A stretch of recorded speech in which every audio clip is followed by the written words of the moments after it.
আজ রেজওয়ানা হাসানের ঘটনায় জামায়াত কর্মীরা রাজপথে নেমে যুদ্ধের ঘোষণা দিয়েছে বিএনপির বিরুদ্ধে। রেজওয়ানা হাসান ও খলিলুর রহমানকে গ্রেপ্তার করে জামাত ইসলামী একটি বিক্ষোভ করছে এবং এই বিক্ষোভটি রাজধানীর বাইতুল মোকাররমের উত্তর গেটে।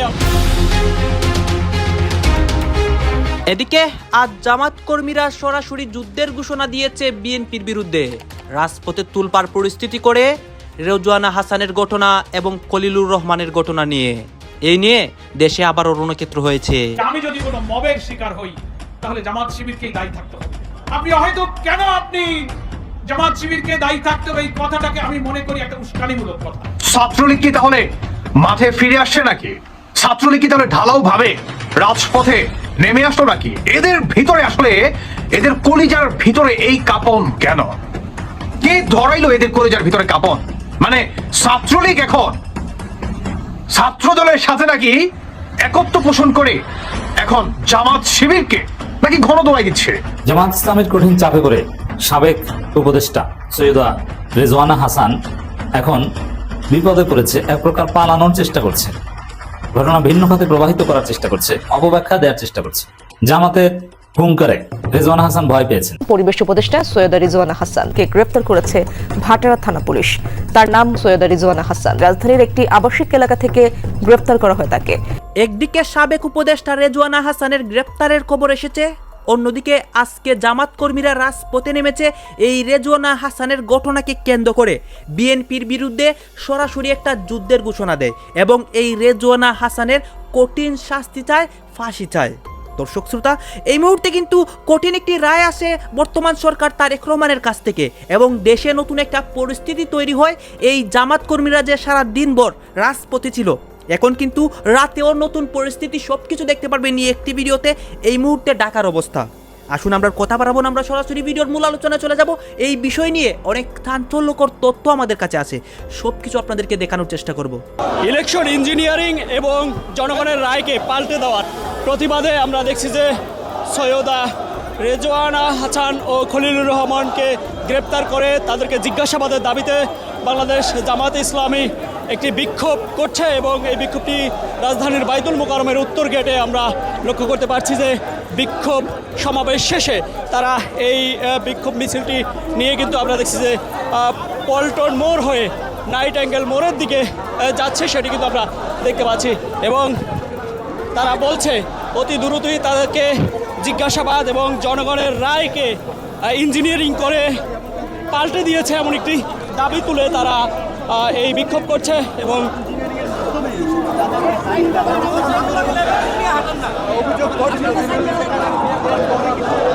আমরা দেখছি যে প্রধান অতিথি জামাতে ইসলামী সেক্রেটারি, জেনারেল সেক্রেটারি গোলাম পরোয়ার, তিনি কিন্তু রয়েছেন এই বিক্ষোভ মিছিলে এবং আজকের এই বিক্ষোভ সমাবেশের প্রধান অতিথি হিসেবে তিনি কিন্তু বক্তব্য দিয়েছেন।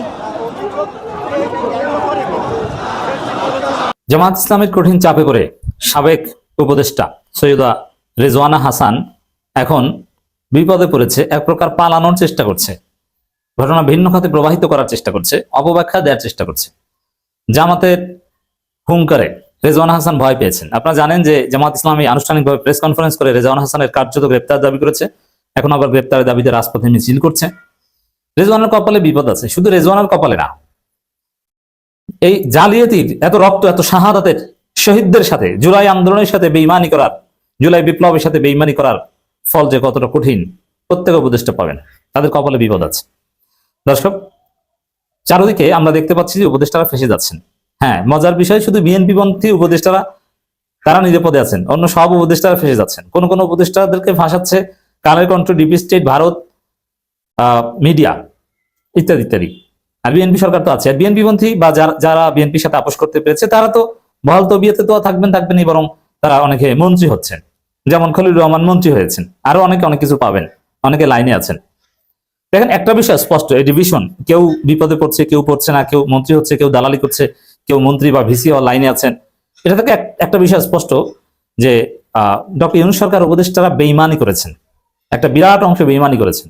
এমনকি উপদেষ্টাদের মধ্যে যারা সৎ তারাও কার্যকর রোল প্লে করতে ব্যর্থ হয়েছেন। যেমন বাণিজ্য উপদেষ্টা যিনি ছিলেন তিনি অত্যন্ত ভালো মানুষ, সংস্কৃতি উপদেষ্টা মোস্তফা সরোয়ার ফারুকী ভালো মানুষ ছিলেন, সৎ নিরপেক্ষ মানুষ ছিলেন সত্যিকার অর্থে।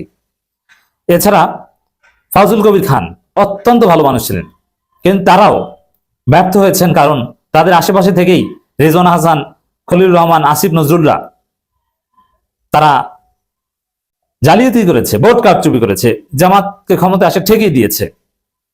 অতএব তারা কেন এটার বিরুদ্ধে কিছু করতে পারলো না?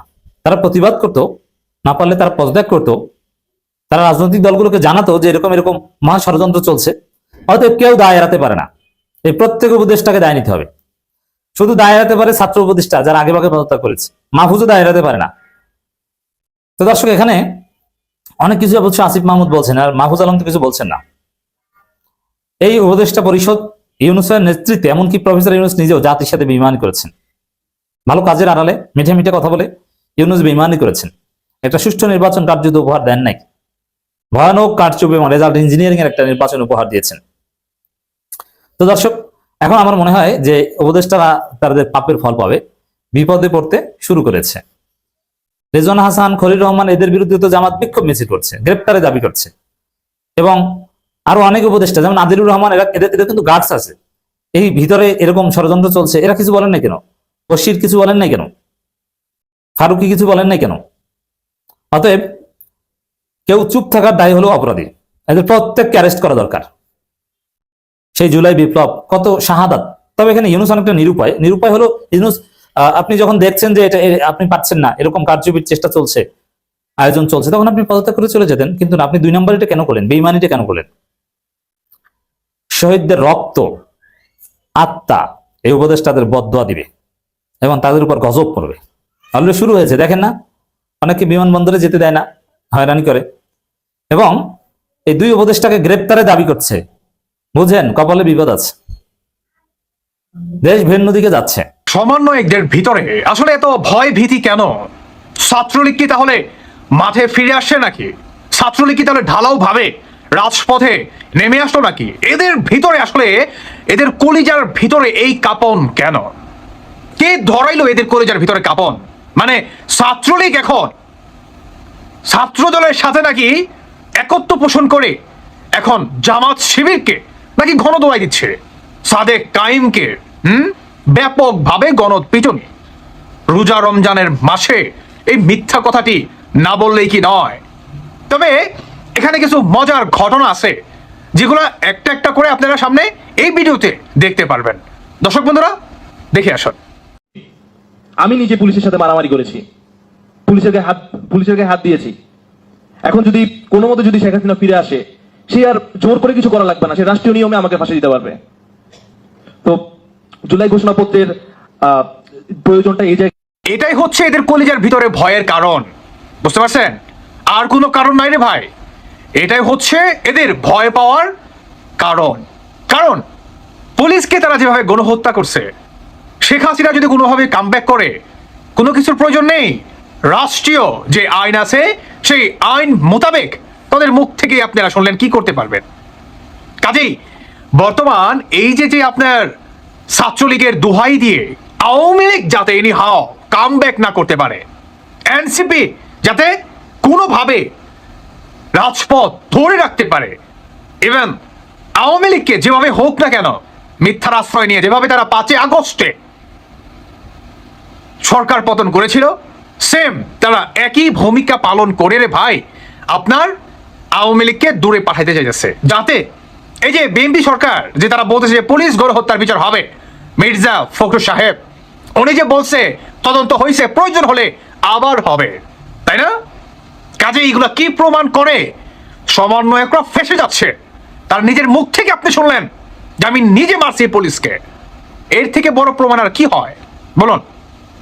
এনটিপির সাক্ষাৎকারে একজন সমন্বয়ক তিনি কি বলে নাই?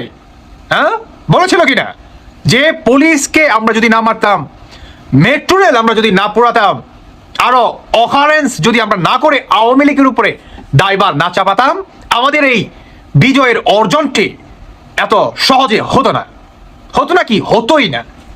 বাংলাদেশের মানুষকে এক প্রকার মিডিয়ার মাধ্যমে মানে আওয়ামী লীগকে কিভাবে ফ্যাসিস্ট বানা যায়, কিভাবে জঙ্গিবাদী, টেরোরিস্ট, আরো যত মনে করেন আছে, সমস্ত কিছু আওয়ামী লীগের মাথায় চাপিয়ে দেওয়া হয়েছিল, যেখানে বাংলাদেশের মানুষ একত্র হয়ে আওয়ামী লীগ সরকারের পতন ঘটাইছে। সেম ফর্মুলা কি বাংলাদেশের মানুষ খাবে? বর্তমান তারা সেটাই যাচ্ছে যে আওয়ামী লীগ যদি আসে ভাই, রাষ্ট্রীয় ক্ষমতায় শেখ হাসিনা আমাদের প্রত্যেকটাকে ফাঁসির কাঠগড়ায় দাঁড় করাতে পারবে। কিসের ভিত্তিতে? রাষ্ট্রীয় আইন অনুযায়ী। তার মানে কি? প্রতিহিংসা থেকে নয়, আইন অনুযায়ী, ল অনুযায়ী। বুঝতে পারছেন এদের ভয়টা কোন জায়গায়? তারা আওয়ামী লীগকে বর্তমান কেন ফেরাতে যাচ্ছে না? কারণ আওয়ামী লীগ ফিরলেই এদের তো ভাই খবর হয়ে যাবে, তাই না? এই হচ্ছে সমন্বয়কদের ভয়। এর জন্যই তারা বর্তমান এই যে সাদিক কায়েমকে ছাত্রলীগ পিটাইছে, সাদিক কায়েমকে হ্যান করছে, ত্যান করছে। দেখবেন আস্তে আস্তে মানে এমনও যদি তাদের এই নাটকগুলো যদি বাংলাদেশের মানুষ না খায়, তাহলে দেখবেন একটা পর্যায়ে কি হবে জানেন? দেখা যাবে হাসনাতকে কে যেন মারছে, আসিফ ভুইয়াকে কে যেন মারছে, ভুট্টো সাহেব ওরফে নাহিদ ইসলামের কথা বলছি, ওনাকে কে যেন মারছে, জামায়াত ইসলামের আমির এই জিন্দা ওলি ওনাকে কে যেন মারছে।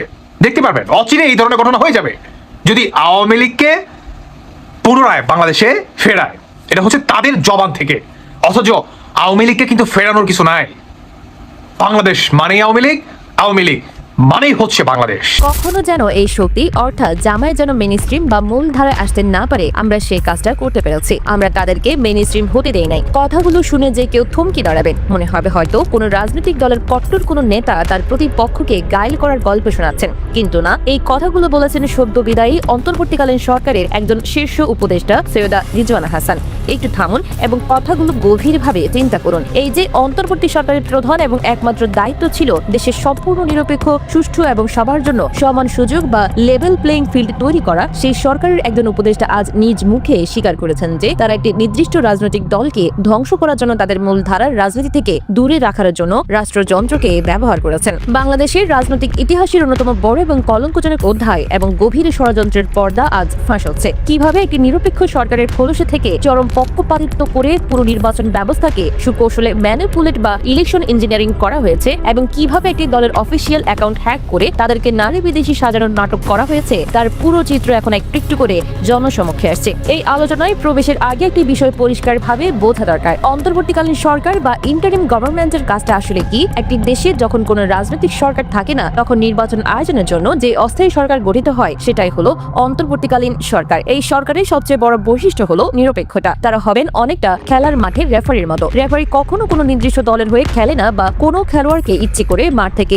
বের করে দিতে পারে না। কিন্তু সৈয়দা রিজওয়ানা হাসানের এই ফাঁসা বক্তব্য কি প্রমাণ দিচ্ছে তা ভাবলে গা শিউরে ওঠে। এটি প্রমাণ করছে যে এই রেফারি নিরপেক্ষ ছিলেন না। তারা মাঠে নেমেছিলেন একটি নির্দিষ্ট এজেন্ডা বা উদ্দেশ্য নিয়েই। তাদের উদ্দেশ্য ছিল বাংলাদেশ জামায়াতে ইসলামীকে দেশের মূল ধারার রাজনীতি বা মেইন স্ট্রিম পলিটিক্স থেকে যে কোনো মূল্যে দূরে রাখা। একজন নিরপেক্ষ উপদেষ্টা যখন অত্যন্ত গর্বের সাথে বলেন আমরা যে কাজটি করতে পেরেছি, তখন এটি আর কেবল একটি বক্তব্য থাকে না, এটি হয়ে দাঁড়ায় রাষ্ট্রের সাথে এবং দেশের কোটি কোটি সাধারণ ভোটারের সাথে চরম এবং ক্ষমার অযোগ্য বেইমানি। এই জায়গায় এসে একটি অত্যন্ত গুরুত্বপূর্ণ রাজনৈতিক টার্ম বুঝতে হবে, যাকে বলা হয় ইলেকশন ইঞ্জিনিয়ারিং। অনেকেই মনে করেন কেবল ভোটের দিন ব্যালট বাক্স চিন্তাই হলেই সেটা ইলেকশন ইঞ্জিনিয়ারিং, কিন্তু আধুনিক রাজনীতিতে ইলেকশন ইঞ্জিনিয়ারিং এর চেয়ে অনেক বেশি সূক্ষ্ম এবং ভয়ঙ্কর। ভোটের অনেক আগে থেকে রাষ্ট্রযন্ত্র, প্রশাসন এবং মিডিয়াকে ব্যবহার করে কোনো একটি নির্দিষ্ট দলকে জনগণের সামনে ভিলেন বা খলনায়ক হিসেবে দাঁড় করানো, তাদের বিরুদ্ধে মিথ্যা প্রোপাগান্ডা ছড়ানো এবং তাদের জনসমর্থন কমানোর জন্য সুপরিকল্পিত যে নীল নকশা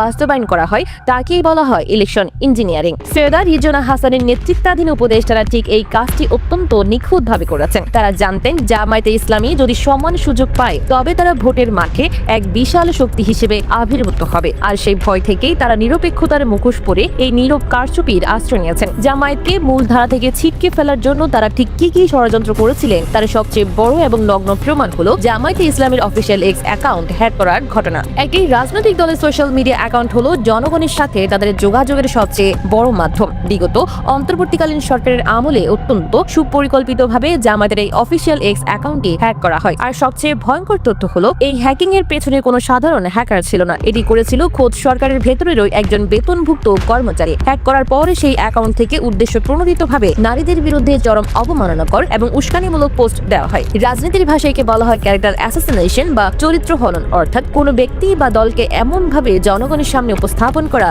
যাতে মানুষ তাদের ঘৃণা করতে শুরু করে।